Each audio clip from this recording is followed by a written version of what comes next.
Hi, everyone. My name is Eugene. A few days ago, I met a man who shared a story with me that I simply couldn't forget. When Ivor let go of Marin's hand at the altar, everyone thought they were watching her lose everything. They were wrong. They were watching him destroy himself. Because the woman he humiliated in front of hundreds of people was not just his bride.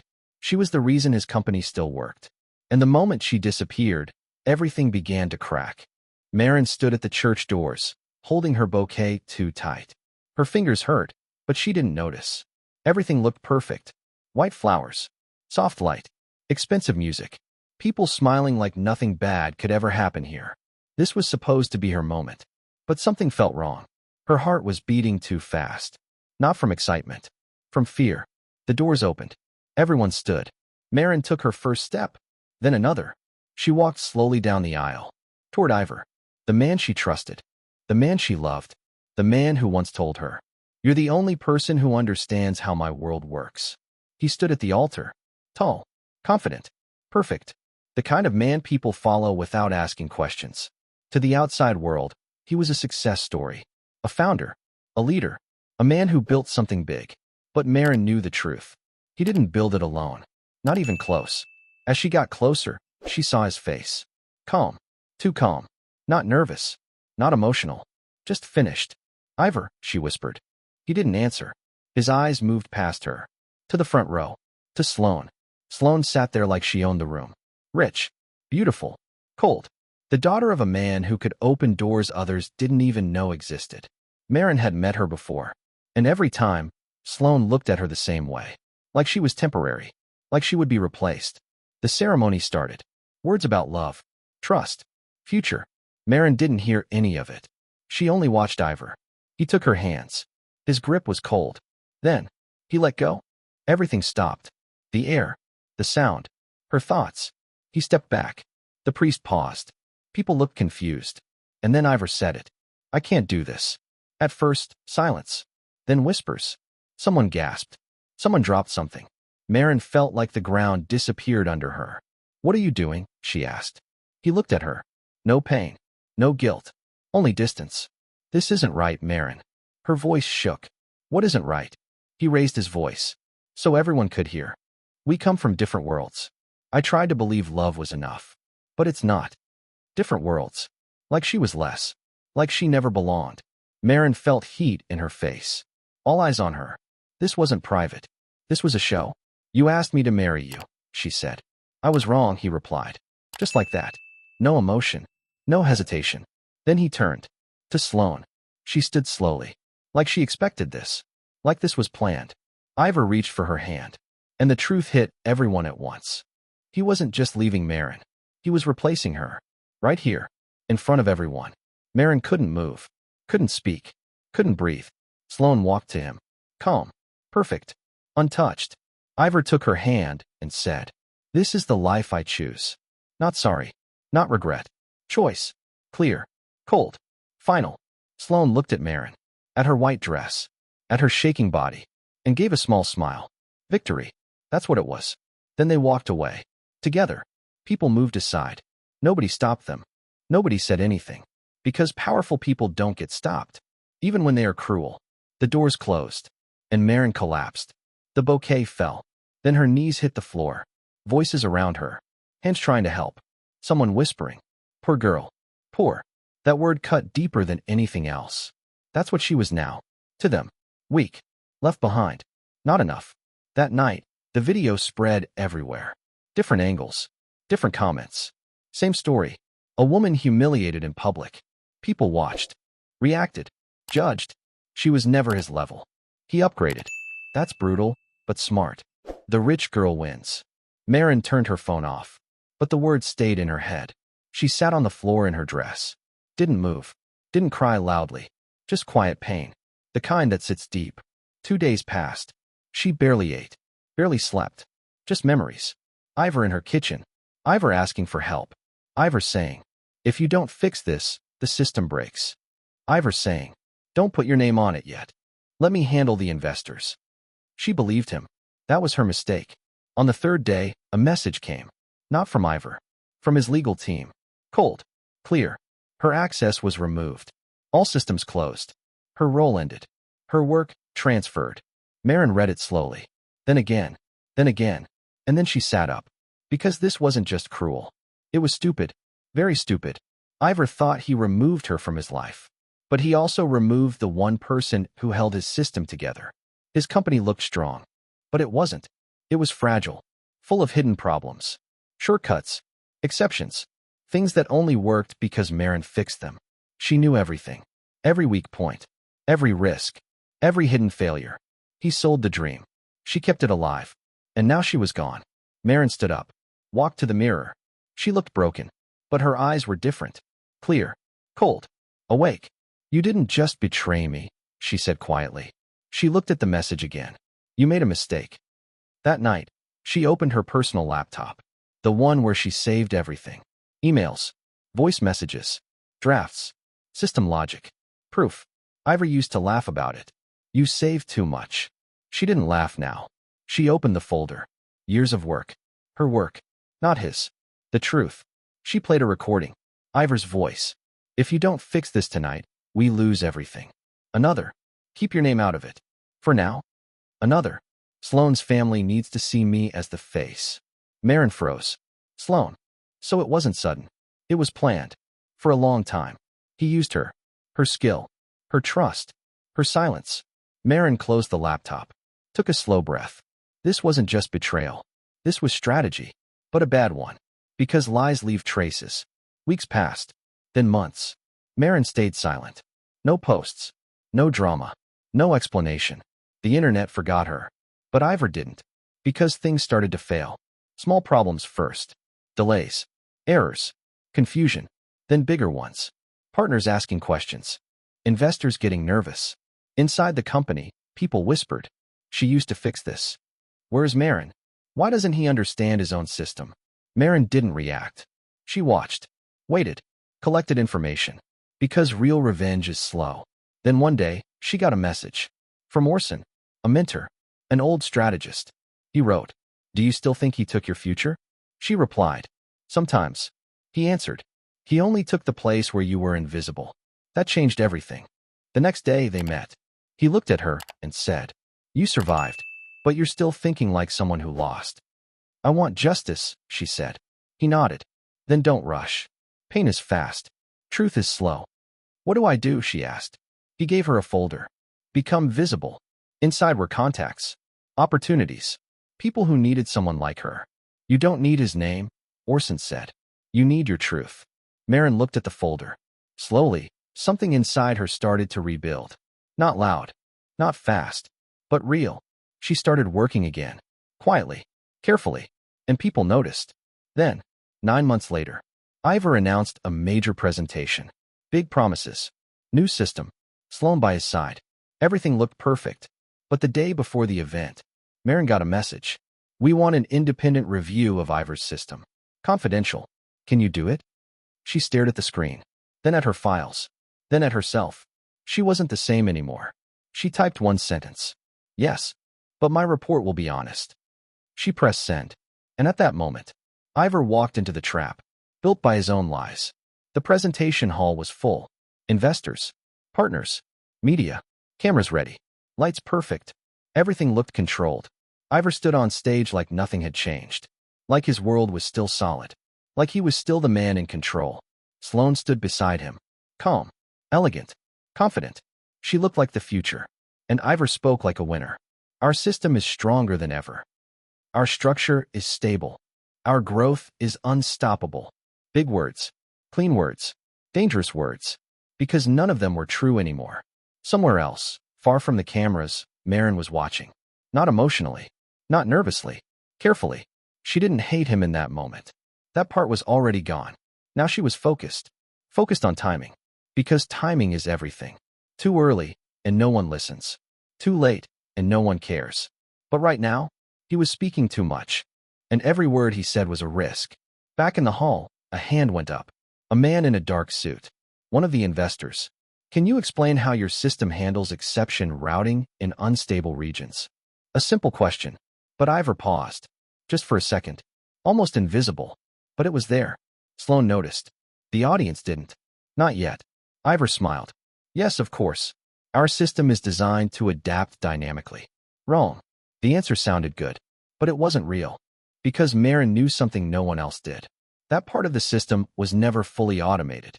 It only worked because she manually adjusted it. Every time. Behind the scenes. Quietly. Without credit. The investor nodded slowly. Not convinced. Another question.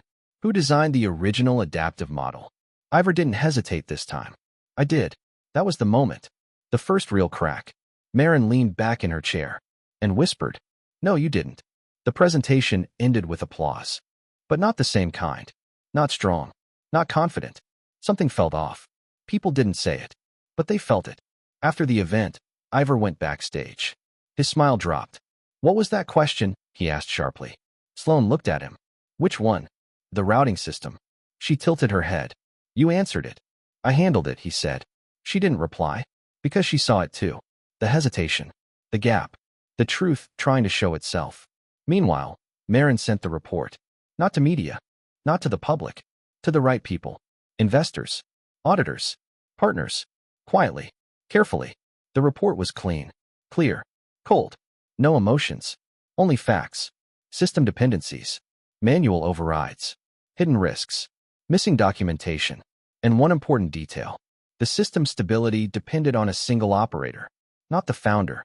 Not the company. One person. Not named. Not yet. But obvious to anyone who looked deeper. The reaction was slow. At first, one investor asked for clarification. Then another. Then a third. Emails started moving. Meetings got scheduled. Questions got sharper. Inside the company, tension grew. Engineers started noticing problems they couldn't fix. Managers started asking questions they couldn't answer. And Ivor started losing control. At night, he stayed in the office longer, reading reports, calling people, trying to understand. But something didn't add up. Because he wasn't the one who built the real system. He only knew the version he showed the world. And that version was breaking. Sloane watched him carefully. "You look tired," she said one night. "I'm fine," he replied. "You're not," she said. He didn't answer. Because he knew. This wasn't just pressure. This was exposure. A week later, the board requested a private meeting. No cameras. No press. Just questions. Hard ones. Ivor walked into the room confident. He walked out different. "They're asking about architecture," he told Sloane. "So explain it," she said. He looked at her. "I am explaining it." She didn't blink. "Then why are they still asking?" Silence. That was the problem. The answers were not enough. Because truth is consistent. Lies are not. Meanwhile, Marin met Orson again. "You've started something," he said. "I didn't start it," she replied. "I just stopped protecting it." He smiled slightly. "Good. Now comes the important part." "What part?" "Patience." Marin crossed her arms. "They're already asking questions." "Questions are not collapse," Orson said. "They're the beginning." She leaned forward. "So what do I do now?" "Nothing dramatic," he said. "That's the mistake people make. They want revenge to feel loud. But the best kind is quiet." He looked at her directly. "You don't destroy him. You let him stand where the truth is visible."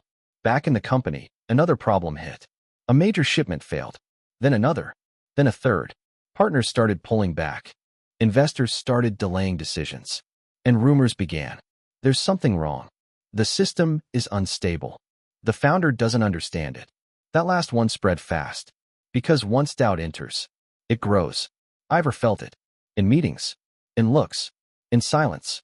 One night, he finally said it. To Sloane. "I think she's behind this." Sloane didn't react immediately. "Who?" "Marin." The name hung in the air. "She's not doing anything illegal," Sloane said. "She doesn't need to," Ivor replied.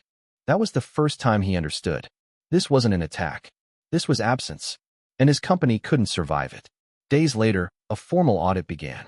External. Independent. Serious.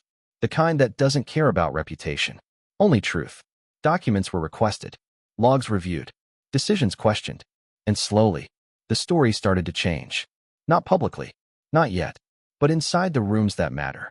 And Ivor could feel it. The shift. The loss. The fear. For the first time in years.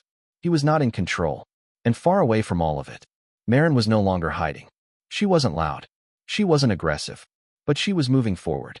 New clients. New trust. New identity. Not someone's support. Not someone's shadow. Her own name.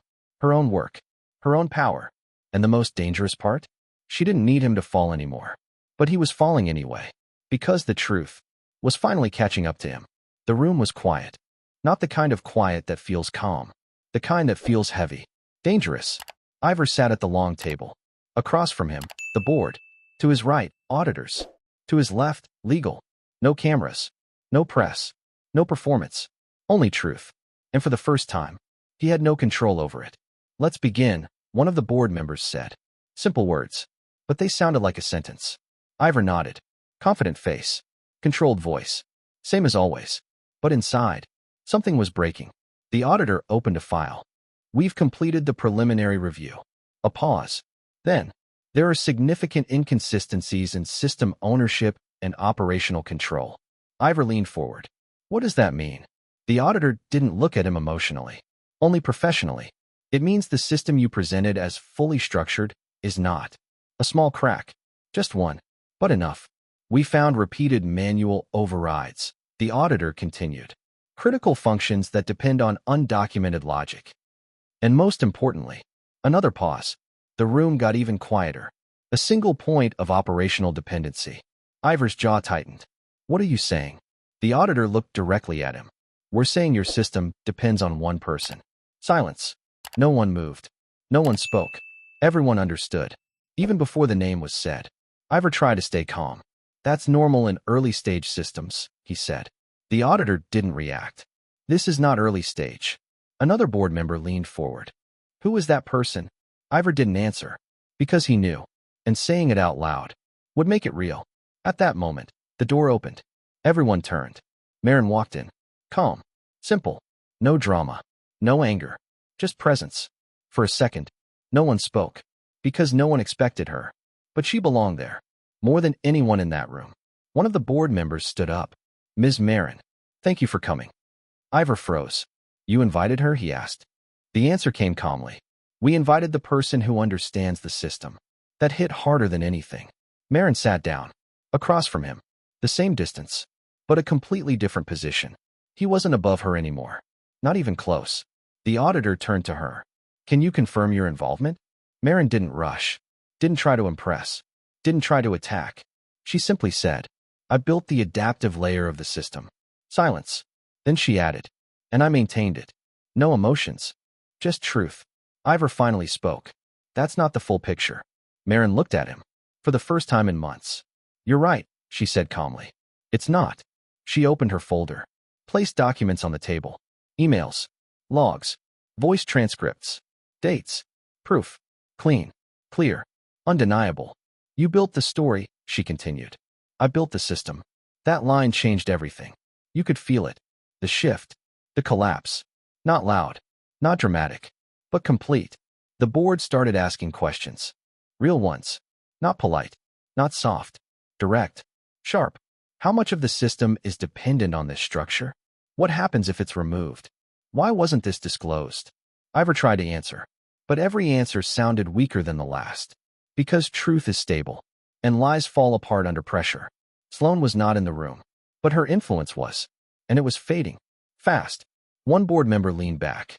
So let's be clear, he said. You built a company that depends on a system you don't fully control. Another added. And you removed the person who controlled it. No answer. Because there was no defense. Only reality.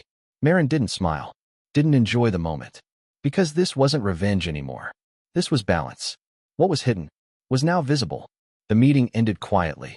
No shouting. No drama. Just decisions. Within 48 hours. Ivor was suspended. Not fired. Not yet. But removed. From control. From power. From the story he built. Investors stepped back. Partners paused contracts. Media picked up the shift. Carefully. Then louder. Questions around leadership. Structural concerns. Operational risks. Clean language. But deadly. Sloane disappeared from public view. No interviews. No statements. Because now, there was nothing to control. A week later, Ivor called Marin. She didn't answer. He called again. And again. Finally, she picked up. Silence on the line. Then his voice. Different. Not confident. Not sharp. Lower. I need to talk to you. Marin didn't respond immediately. Then, you already said everything at the altar. Silence. I made a mistake, he said. There it was. The sentence everyone expects.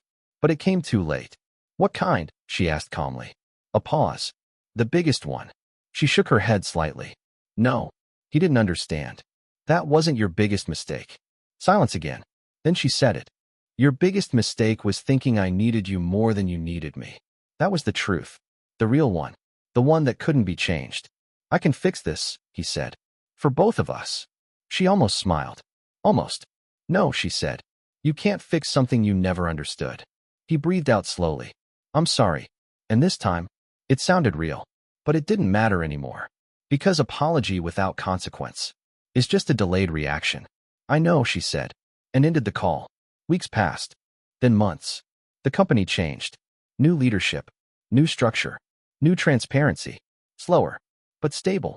Because truth replaced performance. And Marin? She didn't return to his company. She didn't need to. She built her own. Quietly. Carefully. With people who valued clarity over image. No fake stories. No hidden work. No stolen credit. And her name was finally visible. 1 year later, she walked past a newsstand. A magazine cover stopped her. Her photo. Simple. Clean. No drama. Just a title. The architect behind the system they tried to hide. Marin looked at it for a long moment. Not proud. Not emotional. Just steady. Because she knew something now. Something simple. Something final. He didn't lose her that day in the church. He lost the only person who kept his world from falling apart. And when he chose a better life, he didn't realize he was choosing a slower collapse. Because power built on someone else's silence always ends the same way. It falls. And this time, there was no one left to catch it.